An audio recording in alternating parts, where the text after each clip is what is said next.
नहमदुहु व नसल्ली अला रसूलिहिल करीम। मुहतरम नाजरीन, मैं हूँ आपका भाई हाफिज गुलाम मुस्तफ़ा सऊदी अरब से। हमारे चैनल उम्र टिप्स पर आप लोगों का खैर मकदम हो।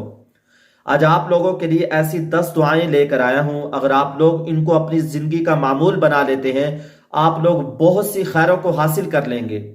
वीडियो को छोड़िएगा ना, बहुत ही अहम दुआएं हैं, बहुत ही अहम दुआएं हैं, बहुत ही अहम दुआएं हैं। अगर आप लोग हज उम्रे का सफर करने वाले हैं, इस सफर से पहले पहले इन दुआओं को जरूर सीख लें, इंशाल्लाह बहुत फायदा होगा।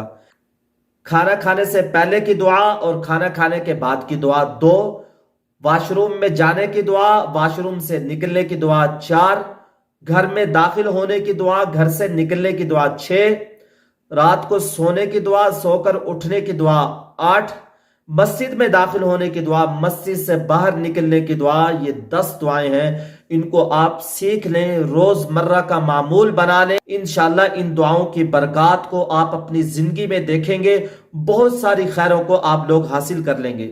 जब आप लोग खाना खाने लगते हैं तो बिस्मिल्लाह वाला बरकतिल्लाह पढ़ लेते हैं तो शैतान का हाथ रुक जाता है, शैतान का हाथ आपके साथ खाने में दाखिल नहीं होता। और इसी तरह खाना खाने के बाद की दुआ भी पढ़ लें, अल्हम्दुलिल्लाहिल्लज़ी अतअमना व सक़ाना व जअलना मुस्लिमीन। देखिए बहुत कीमती दुआ है। और इसी तरह जब आप लोग वॉशरूम में जाएं तो इसकी दुआ पढ़ लें, अल्लाहुम्मा इन्नी अऊज़ु बिका मिनल खुब्ज़ि वल ख़बाइस।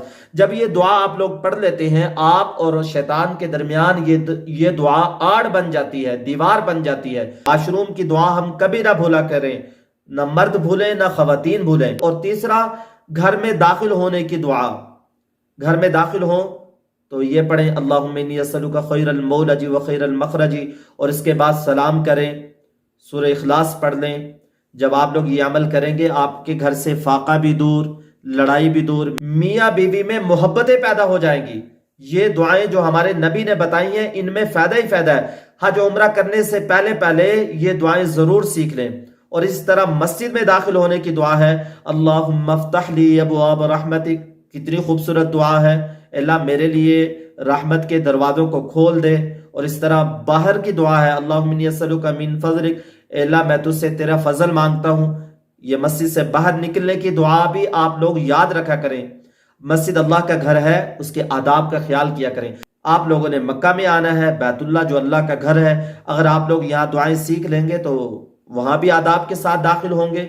इसलिए इन दुआओं को जरूर सीख लें। और रात को सोने की दुआ, अल्लाहुम्मा बिस्मिका अमूतु व अहया। और फिर उठने की दुआ, अल्हम्दुलिल्लाहिल्लज़ी अहयाना बादमा अमातना व इलैहिन नुशूर। ये 10 दुआएं हैं। इन दुआओं को नाजरीन आप लोग हज उम्रा करने से पहले पहले सीख लें। आखिरी बात सुन लें, अगर आप चाहते हैं आपकी दुआ जल्द कबूल हो जाए, हजरत अब्दुल्ला बिन मसूद रजी अल्लाह ताला अन्हु फरमाते हैं, जो शख्स ये चाहता है उसकी दुआ जल्द कबूल हो जाए तो वो ये करे, पहले नंबर पे अल्लाह ताला की हम्द सना खूब बयान करे, अल्लाह तूने आसमान बनाया, जमीन बनाई, अल्लाह तू बड़ा खूबसूरत है, इस तरीके से। और उसके बाद आप सल्लल्लाहु अलैहि वसल्लम पर दुरूद शरीफ पढ़े। और इसके बाद दुआ मांगे अपने लिए, और अपनी दुआओं में दूसरों को याद रखे। जो दूसरों के लिए दुआ करता है, अल्लाह उसकी दुआ को जल्द कबूल करते हैं। मुहतरम नाजरीन, हमारी दुआएं कबूल क्यों नहीं होती? इसलिए कि हम गलत तरीके से दुआएं मांगते हैं। फकीर हमारे दर पे आए और कहे कि 50 निकाल 100 निकाल, हम देंगे। जब तक हमारी 2-4 तारीफें ना करें, हम जल्दी से उसको नहीं देते। अल्लाह की पहले हम्द बयान करें, फिर दरूद पढ़ें, और उसके बाद फिर दुआ मांगे। और अपनी दुआ में दूसरे लोगों को जरूर याद रखें, इंशाल्लाह आपकी दुआ कबूल होगी। मुहतरम नाजरीन, अगर आप हमारे चैनल पे नए हैं, चैनल को लाइक और सब्सक्राइब कर दें। इंशाल्लाह नेक्स्ट वीडियो में मिलेंगे। अस्सलामु अलैकुम व रहमतुल्लाहि व बरकातुहू।